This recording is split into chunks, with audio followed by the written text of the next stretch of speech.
এই কোরআনের বিরুদ্ধে, আল্লাহর বিরুদ্ধে, নবীর বিরুদ্ধে যদি কোনো বেঈমান কথা বলে বাপ ভাঙা জবাব দেব জুতো দিয়া। কে কে রাজি আছো? আল্লাহকে দুহাত তুলে বলো। কি তাকবীরদের মধ্যে ইসলাম জিন্দাবাদ, জিন্দাবাদ, দিন ইসলাম, দিন ইসলাম জিন্দাবাদ, জিন্দাবাদ।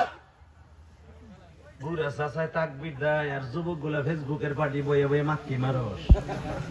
বাটপার গুলা আমার এই চাচার যে আওয়াজ, আমার মনে হয় ওই সাহাবীর মতই হবে ইনশাআল্লাহ। ইনশাআল্লাহ মারহাবা বলতে পারলেন না? ইমানের জোর কত দেখছ? ওয়াজের মাঠে যারা তাকবীরের ধ্বনি দিয়া ইমানকে জাগ্রত করে, আল্লাহ তাকে জান্নাতে যাওয়ার সাথে সাথে আল্লাহর দিদার লাভ করবে। কবরে যাওয়ার সাথে তার কবরে সওয়াল জবাব আসান হয়ে যাবে। মাহফিলের মাঝখান থেকে একটা মর্তে মুজাহিদ রেডি হয়ে থাকবা যে আমার আগে কোন মাহফিলের তাকবীর কেউ দিতে পারবে না। সুবহানাল্লাহ। ইনশাআল্লাহ এর প্রতিফলন তুমি দুনিয়ার থেকে পাবা। বলেন তো আল্লাহু আকবার। লিল্লাহি তাকবীর, লিল্লাহি তাকবীর। দিন ইসলাম, দিন ইসলাম জিন্দাবাদ, জিন্দাবাদ। আল কোরআনের আলো করে করে জালো, সারা বিশ্বে জালো। আল কোরআনের আলো। আমার নেতা তোমার নেতা বিশ্বনবী মুস্তাফা, আমার নেতা তোমার নেতা বিশ্বনবী মুস্তাফা। বিশ্বনবীর শত্রুরা হুঁশিয়ার সাবধান, বিশ্বনবীর শত্রুরা হুঁশিয়ার সাবধান। আলেম ওলামা যেখানে আমরা আছি সেখানে, পীর মাশায়েখ যেখানে আমরা আছি সেখানে, নামাজিরা যেখানে আমরা আছি সেখানে, বেনামাজি যেখানে আমরা নাই সেখানে, বিড়িখোররা যেখানে আমরা নাই সেখানে। তোমার পাশে বসে রয়েছে যা কই সব ভালো কর, আমরা নাই পারবা। যে বিড়ি খায় ওর লগে সম্পর্ক রাখবা না, যে সুদ খায় ওর লগে সম্পর্ক রাখবা না। পারবা? ঘোড়ার ডিম পারবা।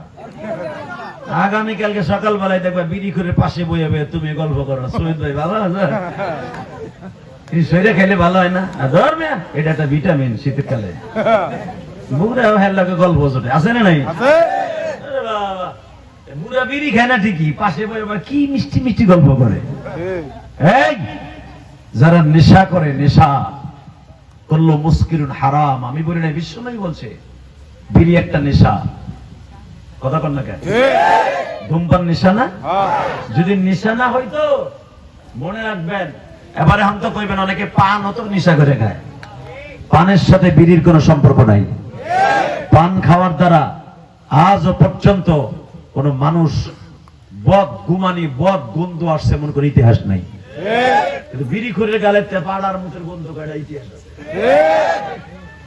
একটা ডাইরেক্ট গুড় গন্ধ করে। বিড়ি খোরের ঘরে বউ থাকে দায় ঠিয়া। কথা বল না কেন? তাহলে বুঝলাম না এটা কেমনে যায় যাবো।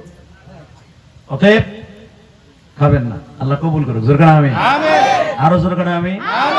মনটা খারাপ, আলোচনা যত সময় চলবে আপনি থাকবেন না? সবাই থাকবেন, সবাই থাকবেন। আল্লাহকে হাত উঠাই দেখেন তো কে কে ভাগবেন।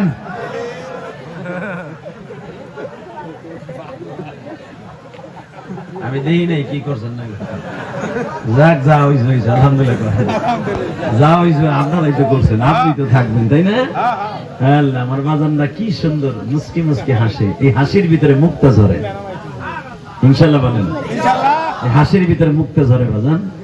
এখন দিলটা নরম করবেন। ওই 86 বছরের সাহাবী মনে আছে বাজান রে?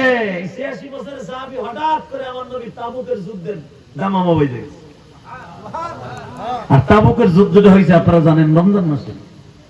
তখন ওই বিরুদ্ধে সাহাবীটা বেঁচে আছে, কালেমা পড়ছে, 1-1.5 বছর হলো। এখন ওই সাহাবী দেখে পিছনে এক পানির ট্যাঙ্কি বাইন দেয়, কোনটা কোদাল গাড়ির মধ্যে লইয়া নবীর লোকে রওনা দিছে। আর তাবুকের যুদ্ধ আমার নবী কালেকশন করছিলেন। এই বৃদ্ধ ওনার যা যা ছিল একটা পুটলা বাইন্দা নবীর কাছে লইয়েছে। এমনকি ওনার হাঁসে যে ডিম পারছে ওই হাঁসের ডিমটাও লইয়েছে, মুরগির ডিমটাও লইয়েছে।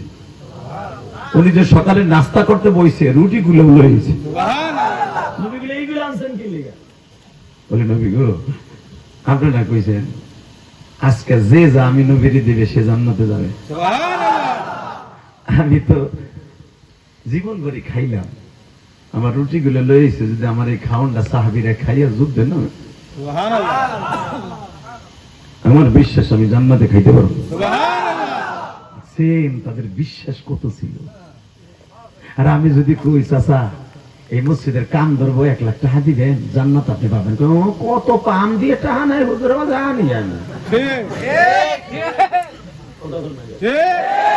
দেন। এতিমখানা মাদ্রাসা, এন্দাওর হাদিস মাদ্রাসা আছে, 10 বস্তা চাউল দেন যাকাতের থেকে, ওইছে হুজুরকে খাওয়াইলে কি হইব? আমার দলের বিরুদ্ধে কথা বলে, কথা কোন না কেন? ওই বেটাই মনে রাখো, আলেম ওলামা কোনদিন তোমার কাছ থেকে টাকা নিয়ে মিথ্যার আশ্রয় নেয় না। কোরআন হাদিসের কথা বলি তোমাকে আশ্বাস দেয় জান্নাতের কথা, ঠিক না বেঠে? শুধু আওয়াজ দিয়ে বলতে হবে, আলেম ওলামার পক্ষে থাকতে হবে, ইনশাআল্লাহ বলেন, আল্লাহু আকবার জোরে বলেন। এইবার যখন আমার নবী বললেন, বৃদ্ধ সাহাবী আপনি যুদ্ধে যেতে পারবেন না, আপনার সেই বয়স না, এখান থেকে তাবুক হলো 350 কিলোমিটারের কাছাকাছি। আমি গুনাহগার, এই বছর এই যে জানেন আপনারা আমার মাথায় যে চুল দেখেন, এই চুলগুলো আমি মক্কার থেকে রেখে আইছি, খালি পাশে কাছে মাঝখানে এগুলা গাড়ি নেই। আমি এই বছর তাবুকে গেছিলাম, মদিনার থেকে প্রায় 300 কিলোমিটারের উপরে বর্তমানে। তখন তো পাহাড় ঘুরে ঘুরে যাওয়া তার বেশি ছিল। সুবহানাল্লাহ, সেই ইয়ামানের বর্ডারের কাছে বাবা রোমান সৈন্যদের বিরুদ্ধে আমার বিশ্বনবী যুদ্ধ করার জন্য যাইতেছে, পেটে খাবার নাই, মদিনায় কোনো টাকা পয়সা নাই কারো ঘরে, আবার রমজান মাস, ইফতারি করবে, সেহরি খাবে, সেই টাকাটাও নাই। বাসন্দে আমার বিশ্বনবী বললেন, বাবাজি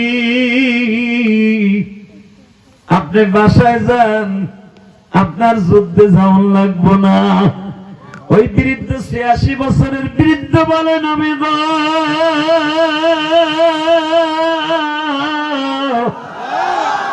আপনারা বলছেন দিন প্রতিষ্ঠার জন্য যদি রাস্তায় রওনা দিয়াও কেউ মারা যায়, সে শাহাদাতের সুধা পান করে।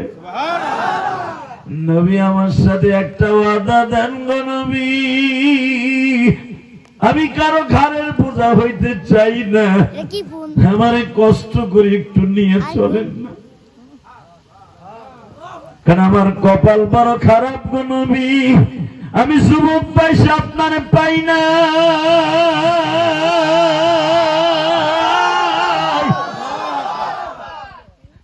আর পাইয়াও আপনার কাছে আমি আসি নাই বংশের কারণে।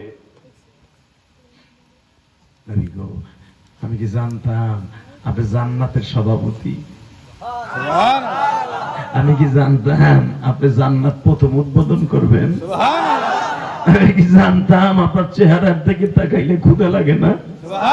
আমি কি জানতাম আপনারা যদি কেউ নেক নজরে একবার দেখে তার জীবনের সব গুনাহ মাফ হয়ে যায়?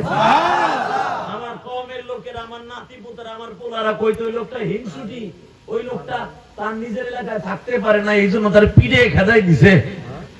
আপনার প্রতি আমার এত ঘৃণা জন্ম নিয়েছিল, আমি এতদিন আপনার কাছে আসি নাই, আজকে আসলাম ঠিকই, কিন্তু যে সময় আমার কপাল খারাপ, আমি যুদ্ধে যাইতে পারতেছি। এখন কানবেন, আমার নবীর কথা শুনে যদি কেউ কান্দে, ওই মানুষটা কোনোদিন জাহান্নামের আগুনে জ্বলবে না। আর এই ময়দানে যারা বসছেন, আমি জানি না কার যেন মা নাই, কার যেন বাবা নাই। এই পৃথিবীতে মার মতো দরদি কেউ নাই গো বাবা। এখানে আসার পরে যে যুবকগুলো এত সুন্দর আয়োজন করেছে, ওরা বলে হুজুর মা বাবার ওয়াজ করবেন। আমি মা বাবার ওয়াজ করতে পারি না, কেন জানেন? এটা ওয়াজ করলে পরের দিন আমি পারি না, আমার বুক ব্যথা হয়ে যায়, কেন আমি তো 12 বছর বয়সে মা হারাইছি। আমি যা হারাই ফেলছি ওইটা আপনাকে কেমনে কই কোন।